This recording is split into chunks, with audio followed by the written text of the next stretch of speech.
You've heard of the term, if it's written in Python, it's probably machine learning. If it's written in PowerPoint, it's probably artificial intelligence. And that happens a lot. And it's shocking how many people actually talk about artificial intelligence. In fact, the three biggest buzzwords in the venture community is, well, if you put it in acronyms, ABC: artificial intelligence, blockchain, and cryptocurrency. If your business exists in ABC, you're going to get funded.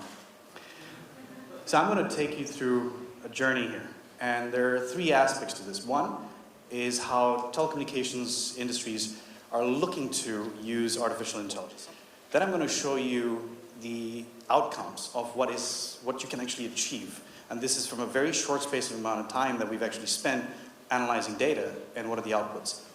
Then I'm going to tell you a story and tell you what true AI actually is. So from an artificial intelligence perspective, a lot of communication companies will talk about these 5 elements: network optimization, overall operational efficiency. The rest you can read. But these are the 5 areas that a lot of the communication companies actually talk about, that this is what we're doing, this is how we're embedding artificial intelligence, and so on and so forth. But AI, instead of just a term, it goes through stages. So you start with a basic rules-based environment. So imagine a little baby that's just been born. The baby is dumb, doesn't understand anything. So you start with the basic words: yes, no, yes, no. And so that's like the basic rules environment. Then you look at a smart rules environment where you got interdependencies between the systems. Then you go into supervised learning, and finally you go to completely unsupervised learning. So there are many aspects and growth within artificial intelligence. But here's where the problems actually start. People and major corporations have no idea where their data currently sits. There are massive communication companies that I've actually consulted with in different parts of the world. These are major corporations which have networks in dozens of countries. And they have individual data silos. The marketing department has their own data. The sales department has their own data. Payments and billing has their own data. Network has their own data. And none of them actually share information. And this creates a problem. You know, the biggest problem in big data analytics is, one, you got the data silos. But it's also down to the limitation of the mindset of the person actually looking at the big data. So you got to really think out of the box. So one is you need to understand where your data sits. And this is not only what physical server it's actually sitting on, what structure it is, but from a jurisdictional perspective as well. One of the best things that actually happened to data privacy in a consumer is GDPR. In fact, California has actually adopted it, and many countries are going to build their models and their guidelines from GDPR. It's the most well thought through system. So if you've got your data sitting on multiple different servers where you don't know, you could be violating data privacy on a consumer level. So you really need to know where this sits. But once you're able to identify where all of your data is, then the magic happens. So first, classify your data, categorize, map, understand, analyze. Put it all in one massive data lake. And when you create a data lake, then you create a data cube. Once you create a data cube, you can actually start interrogating, querying this data cube, and drawing amazing patterns. And then from patterns, you've got insights, and from insights, you actually make suggestions for the business. So here's what we did in Singapore for MyRepublic. Singapore map, we've got customers across the entire region. But we wanted to identify a whole range of, in terms of organizations, these are called your churn management. So how do I reduce churn? How do I increase retention? How do I optimize my marketing efficiency and my marketing itself and user acquisition spend? So how do I do it? And so what we did was we took all of the consumer data in the entire network and we plotted it on a map. So we know by the hour of the day, even by the minute, exactly where a customer signs up. And we put it on a heat map, and this is what we got. So we were able to identify pockets within Singapore where we had the most number of customers. Then we overlaid external data, such as from demographic information from the government sources, which tells us the population density in a specific zone. So we broke down Singapore into grids. Grids have multiple zip codes. Zip codes have different types of companies and different types of people living in these areas. So we've identified we've drawn amazing insights from this. we were able to identify exactly the pockets where we know for a fact if we sign up customers from that area, we're going to increase our bad debt. We have identified pockets where we know where we sign up customers from that area. In 2 years, we're going to have churn, an increased amount of churn. I mean, think about it. You know, expats. And expats coming to this country for 6 months, a year, 2 years. So if your organization starts all of a sudden signing up a lot of expats, guess what's going to happen in 2 years' time? You're going to increase churn. We also identified that in certain areas where our customers were, why were they increasing churn? And we didn't do any retention-based advertising in those areas. So imagine if you're living in the East, but you work in the center. So we have no ads, no outdoor ads in the East, for example. So the first thing you, as a consumer, do when you go into the work, you see a competitor's product on big billboards. The last thing that's in your mind, subconsciously, consciously, is you see a competitor's product. And so guess what? When your contract's about to end, you're looking at a competitor's product before you've actually thought about, let me just stick around with the existing network. So we looked at all of this data, and then we identified patterns, and we drew insights, and we then notified the various different divisions in the company to be able to optimize different things. And this is what we got. Quarter on quarter, increase of recontracts. It's the best ever in the organization since the history that the company actually started. Our user acquisitions cost dropped massively. And there's a lot more that we can actually do to drop this. In the history of the company and in the history in telecommunications industry in Singapore, you will not find these costs for user acquisition anymore. And this is just looking at all the data streams that's in your organization. My love for data started many, many years ago, 2012 actually. My passion and frustration for artificial intelligence started back then as well. So I went to an e-commerce site, a major one of the biggest brands in the world, and I bought a toaster on the site in 2012. 3 weeks later, I go back to the site, and now they're showing me more toasters. I bought one.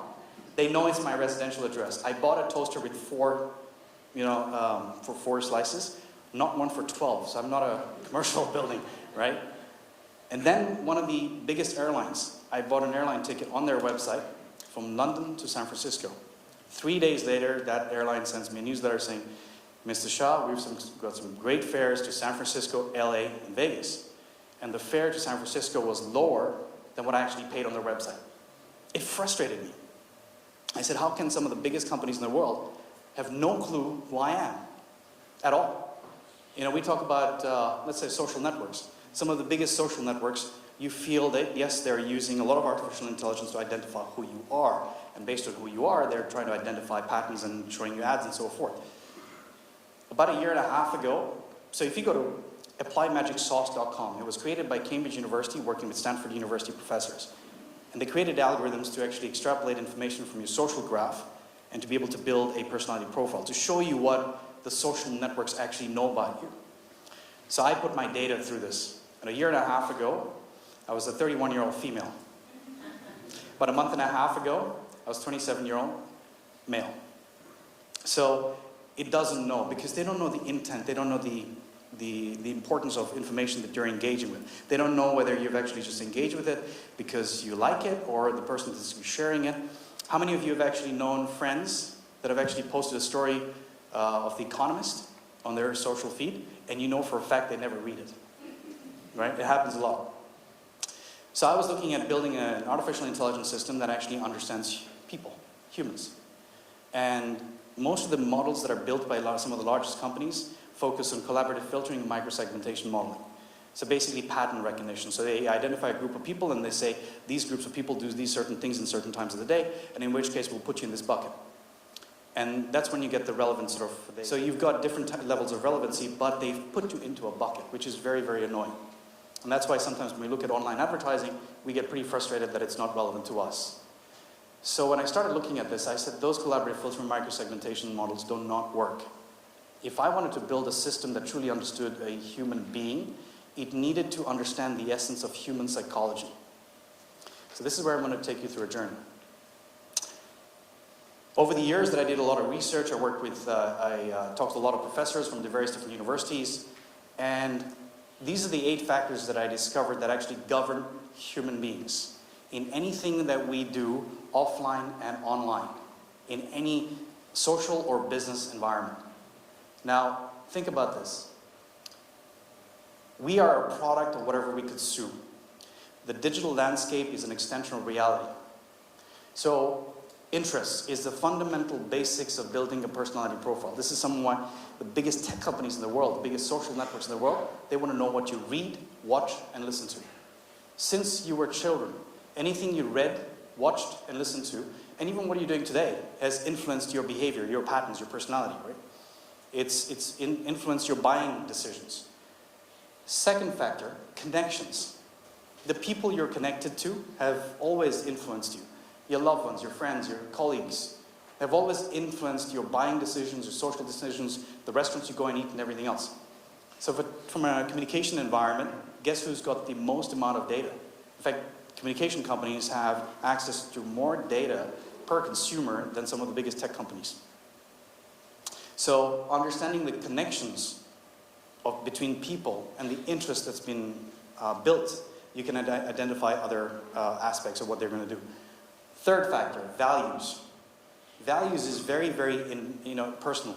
You could be married, you could be in a relationship, but you only know for yourself what's good and what's bad, what's the right thing, and that's very personal.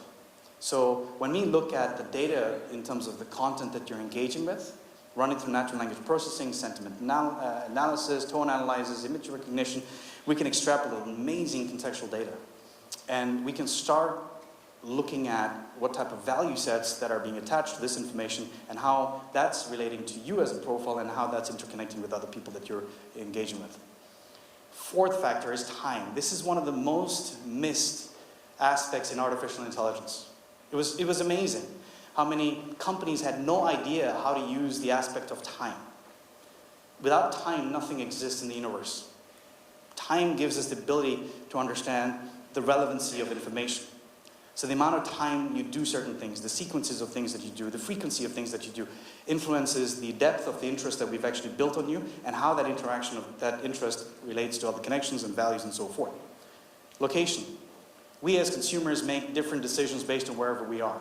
How many of you have actually gone on vacation, gone to a craft store, and bought the worst, crappiest stuff ever because of an impulse buy, and you thought it was great. It was a great career at the time. And you come back home and you look at it in your bag and you think, I cannot believe I bought this crap. We make different buying decisions based on where we are.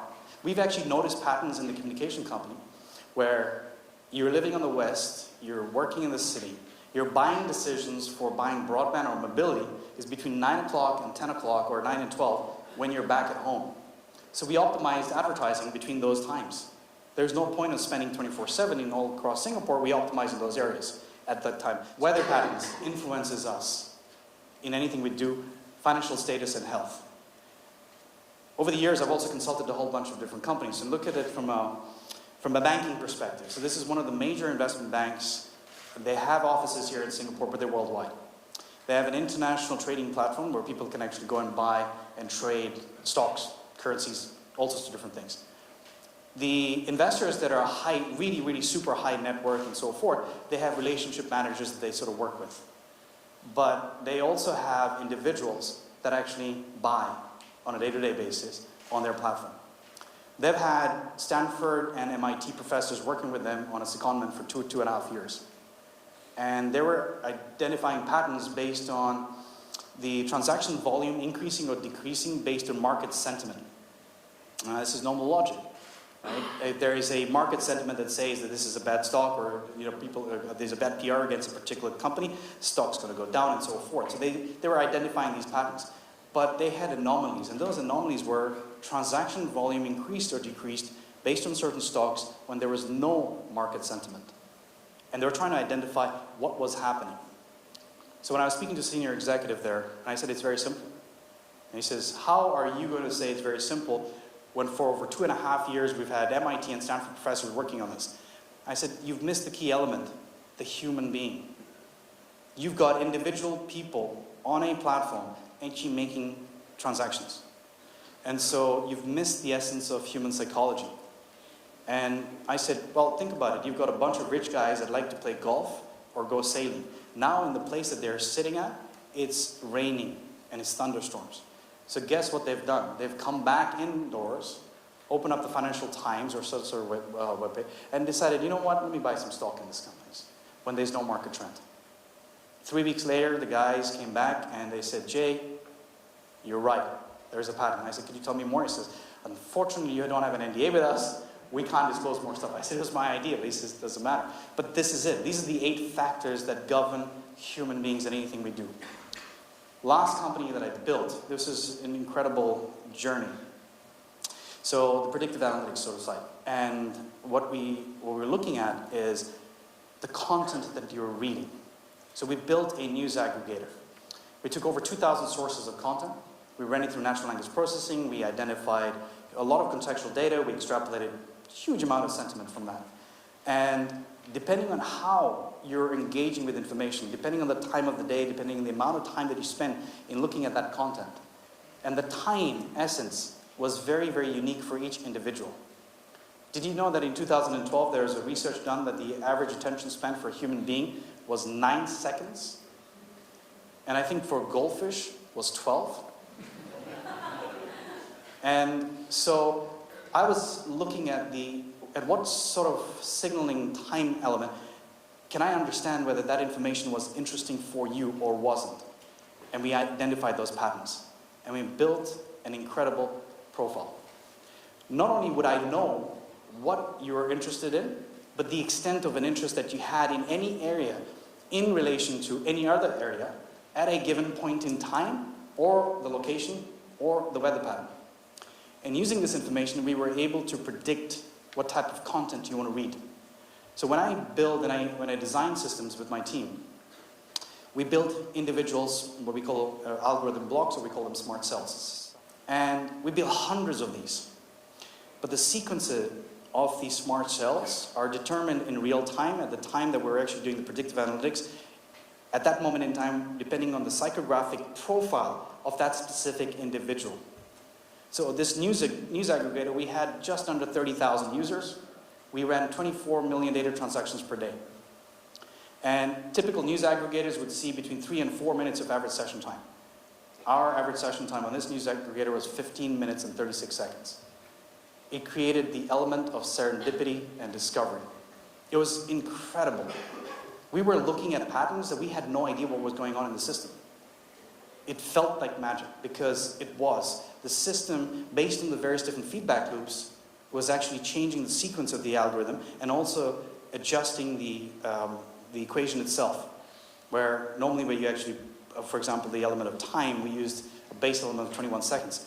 But the element of time changes based on what content you're reading as well, based on the individual, based on your location, based on the weather pattern, based on all of this. It all changed. It was amazing. And there is no way that individuals or programmers could actually build systems that would accommodate this fast. So we created an element that learns from the feedback loop and then sequences itself. It was just beautiful. We tested it on video streaming networks and so on and so forth. But if you had this data, imagine what you could do. So from a communication perspective, you can actually predict when the customer is traveling. So based on knowing, not just the fact that they actually got to the airport and you're going to send them a push notification saying, why don't you activate your data roaming? They know, based on the data stream, based on how you're consuming information, that you are actually traveling to a certain destination. And then automatically activate that for you. Let me take you an example, IoT. This is big talked about space. And so with IoT, I actually experiment a lot with my family members. And sometimes they actually hate it. So sleep patterns, right? We get affected based on different temperature throughout the night, fan settings and so forth. And so I'm identifying the sleep patterns for my kids, my wife, and so forth, and seeing how different temperature settings actually affect their entire sleep pattern. Then, based on these patterns, I've actually adjusted one of these automated units that changes the setting of the temperature and the fan and the noise level, and the sleep was amazing. But here's the other effect that we had. Our utility bills actually went down because it was optimized. Imagine if you had all this data and you could actually use it to optimize an entire experience for your consumers. And this leads me to the last part and things that you got to think about is from a data privacy, time is coming where biggest corporations in the world got to stop owning the data. Data is not for corporations anymore. It's for the individual. Users should completely own and control their own data. And if they do that, then the amount of experiences that it can actually provide these individuals it would be just amazing. But data privacy, I'm a big advocate for data privacy. In fact, data should be owned and controlled by the user. But in terms of, I'm going to leave this, one last thought. In terms of when you're building a data science and data engineering team, when I'm hiring, I do not hire anybody that's not got an interest or a background in human psychology or philosophy. So you could be an amazing engineer, but if you don't have an interest in psychology or philosophy, don't bother applying. You need this if you're building artificial intelligence systems. And that's all for now. I think I'm going to see you back later at the panel. Thank you.